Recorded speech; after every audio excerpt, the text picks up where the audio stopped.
Welcome dear student. आज हम study करेंगे generation of VSB signals and demodulation of VSB signals. So चलिए topic start करते हैं। देखिए, अब अगर हम बात करें जनरेशन की वीएसबी सिग्नल्स के, तो यहां पर सबसे इंपॉर्टेंट पॉइंट क्या है, जितना हमने लास्ट लेक्चर में डिस्कस किया है उसे अगर मैं थोड़ा सा रिवाइज कराऊं आपको, तो लास्ट लेक्चर में हमने ये पढ़ा कि जो एसएसबी एससी की जो एरर है, ठीक है ना, जो आपका जब आप अपर साइड बैंड पास करते हैं और लोअर साइड बैंड का छोटा सा पोर्शन पास हो जाता है, जो आपकी एरर है वो बेसिकली वीएसबी सिग्नल बन जाती है। तो एरर कैसे वीएसबी सिग्नल बन जाती है और उसका एडवांटेज कैसे हो जाता है, या वो एरर जो है वो एडवांटेज में कैसे चेंज हो जाती है, ये सारी चीजें अब आप सीखोगे यहां पर जनरेशन और जब आप देखोगे डीमॉड्यूलेशन। तो बेसिकली देखो जनरेट कैसे किया जाता है, तो ध्यान से समझते हैं। देखो, जनरेशन की टेक्निक वही है जो एसएसबी एससी की थी, अगेन फिल्टर मेथड। बस आपको क्या करना है, प्रैक्टिकल फिल्टर यूज करना है, ठीक है। तो यहां पर आप इस्तेमाल फिल्टर मेथड का ही करोगे। बस जो चेंज होगा वो ये हो जाएगा कि जो आपका फिल्टर है वो प्रैक्टिकल होगा। एसएसबी एससी जब आप पढ़ रहे थे तब आपने वहां पर आइडियल फिल्टर लिया था और फिर एक केस लिया था प्रैक्टिकल फिल्टर का, जहां आपने देखा था एरर आई थी। तो यहां पर हम डायरेक्टली प्रैक्टिकल फिल्टर ही लेके चलेंगे। तो यहां पर अगर हम डायग्राम बनाएं तो आप देखो, सबसे पहला आपका ब्लॉक वही आ जाएगा मल्टीप्लायर का, और ये जो आपका मल्टीप्लायर का ब्लॉक है उसमें आपकी टू थिंग्स लगेंगी। एक तो आपका कैरियर सिग्नल लग जाएगा एसी कॉस ओमेगा सीटी, और एक आपका लग जाएगा मैसेज एमटी। अब यहां पर ये जो दो सिग्नल आपके मल्टीप्लाई हुए एसी एमटी कॉस ओमेगा सीटी, ये दोनों सिग्नल मींस आफ्टर मल्टीप्लीकेशन, ये अब आपके अप्लाई कहां पर होंगे, ऑब्वियस सी बात है आप फिल्टर में अप्लाई करेंगे। अभी तक जो आप पढ़ रहे थे एसएसबी एससी, वहां पर आप क्या करते थे, बैंड पास फिल्टर लेते थे, उसकी रेंज डिफाइन करते थे। यहां पर आपको रेंज डिफाइन नहीं करनी, एक्चुअल में प्रैक्टिकल की तो रेंज ही नहीं पता। हां, आप ये सोच के जरूर चलोगे कि आपने एफसी से एफसी प्लस एफएम दिया था फॉर अपर साइड बैंड, या एफसी माइनस एफएम से एफसी दिया था फॉर लोअर साइड बैंड, जो आपने एसएसबी एससी में किया था। लेकिन आप यहां पर शो क्या करोगे, बैंड पास फिल्टर प्रैक्टिकल, ठीक है। तो यहां पर आप बैंड पास फिल्टर लोगे और प्रैक्टिकल बैंड पास फिल्टर लोगे, और उसकी कैरेक्टरिस्टिक्स को यहां पर उसके ट्रांसफर फंक्शन को मैं शो कर रहा हूं एचएफ, ठीक है। तो एचएफ क्या शो कर रहा है, आपका characteristics of band pass filter transfer function, जो हमने प्रीवियस लेक्चर्स में भी देखा हुआ है, ठीक है। यहां पर मेरा जो टारगेट है वो मैं यहां पर स्पेसिफाई कर देता हूं, यहां पर फिल्टर मेथड, और हमारा जो टारगेट है वो है USB upper side band generation. लेकिन आप देखोगे कि अपर साइड बैंड जब आप जनरेट करने जाओगे तो प्रॉब्लम क्या होगी, प्रैक्टिकल फिल्टर है, वीएसबी कैसे ऑटोमेटिक जनरेट हो जाएगा, ये सारी चीजें हम डिस्कस करने वाले हैं अभी। तो आप देखो, ये जो आपका आउटपुट है अब,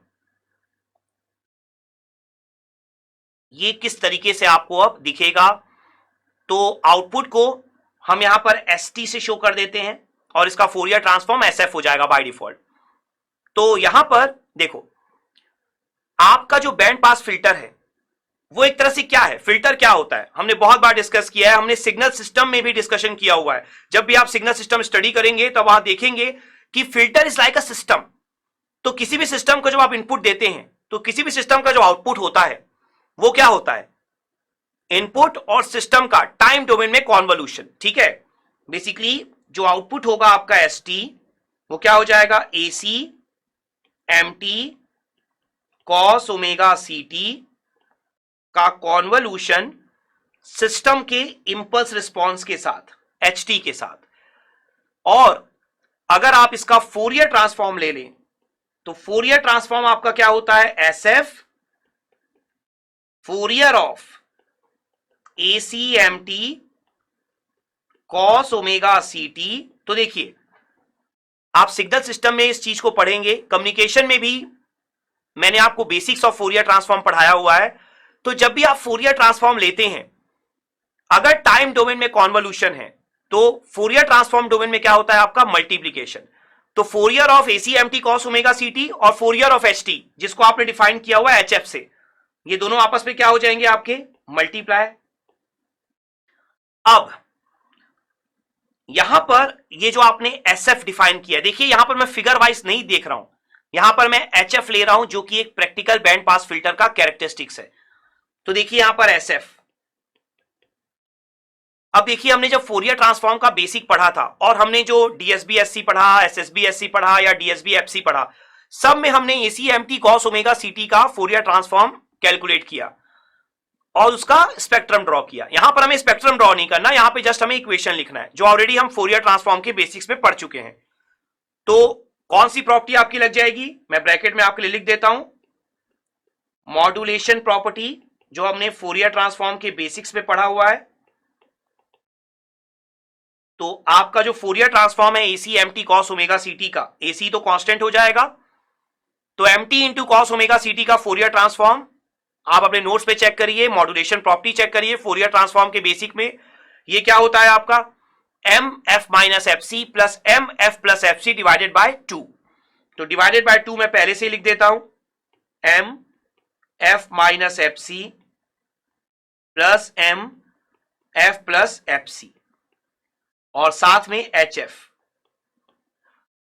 तो ये जो है आपका ये आउटपुट सिग्नल है, आउटपुट सिग्नल का फोरियर ट्रांसफॉर्म है। तो बेसिकली ये हुआ जनरेशन। अब आप सोच रहे होंगे इस जनरेशन में तो हमें कुछ समझ ही नहीं आया कि कैसे एरर जो है वो एडवांटेज में चेंज हो गई, एसएसबी एससी की जो एरर थी और ये जो एचएफ प्रैक्टिकल फिल्टर है वो क्या शो कर रहा है। तो बिल्कुल सही है, अभी आपको कुछ समझ में नहीं आएगा कि ये कैसे एरर जो है वो एडवांटेज में चेंज हुई जब तक आप इसका डीमॉड्यूलेशन ना देख लें। तो साथ ही साथ आपको सीक्वेंस में देखना होगा इसे, ये दोनों एक ही चीजें हैं। जब आप पूरा सिस्टम एनालिसिस करेंगे तभी आपको पूरा क्लियर हो पाएगा। तो ये जो है आपका, ये आपका बेसिकली वीएसबी सिग्नल का फोरियर ट्रांसफॉर्म है, एसएफ ऑफ वीएसबी है। तो ये जनरेट तो हो गया। अब यहां पर हम देखेंगे कि ये डीमॉड्यूलेट कैसे होता है, तो साथ ही साथ इसे हम स्टडी करेंगे अब। सो आई होप आपने ये running outcome that is generation of VSB signal achieve कर लिए होंगे। Let's have a quick knowledge check.